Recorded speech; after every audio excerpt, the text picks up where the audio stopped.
والسلام على سيد الأنبياء والمرسلين وعلى آله وصحبه أجمعين. أما بعد، قال الله تبارك وتعالى: أعوذ بالله من الشيطان الرجيم، بسم الله الرحمن الرحيم. إن الصلاة تنهى عن الفحشاء والمنكر، وقال النبي صلى الله عليه وسلم: الصلاة عماد الدين، فمن أقامها أقام الدين، ومن هدمها هدم الدين.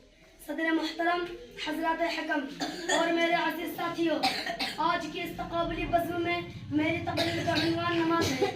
دوستو، ابھی ہم نے آپ حضرات کے سامنے جو قرآن کریم کی تلاوت کی ہے اور حدیث پڑھی ہے، اس میں مذہب اسلام کی سب سے اہم عبادت نماز کا تذکرہ کیا گیا ہے.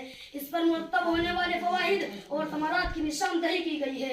نماز سے غفلت اور لاپرواہی برتنے والوں کو سختی اور سزا سے ڈرایا گیا ہے اور بتایا گیا ہے کہ روز محشر کی جام خدا سے بود اولین پرشش نماز بود.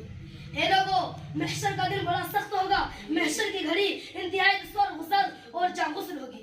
اس دن سب سے پہلے نماز کے بارے میں پوچھا جائے گا.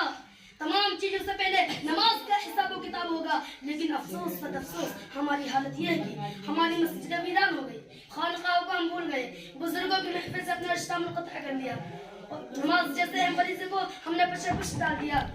وہ سجدہ روح زمین جس سے کانپ جاتی تھی، وہ سجدہ روح زمین جس سے کانپ جاتی تھی، اسی کو آپ ترستے ہیں منبر و محراب.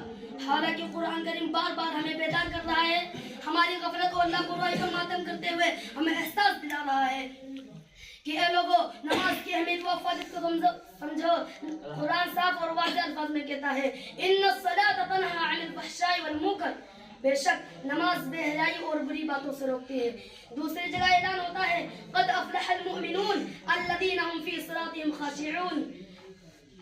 اے مسلمانوں، ذرا سوچو تو صحیح کہ ہمیں اپنے حقوق نہ ملنے پر ویلا مچاتے ہیں، شور کرتے ہیں. تو وہ خدا جس نے ہمیں پیدا کیا، وہ بادشاہ جو سارے جہان کا حکیم ہے، وہ آقا پوری دنیا جس کے قبضے اور قدرت میں ہے، وہ اللہ جو ہماری سرکشی کے باوجود ہمیں روزی دے رہا ہے. وما علینا الا البلاغ.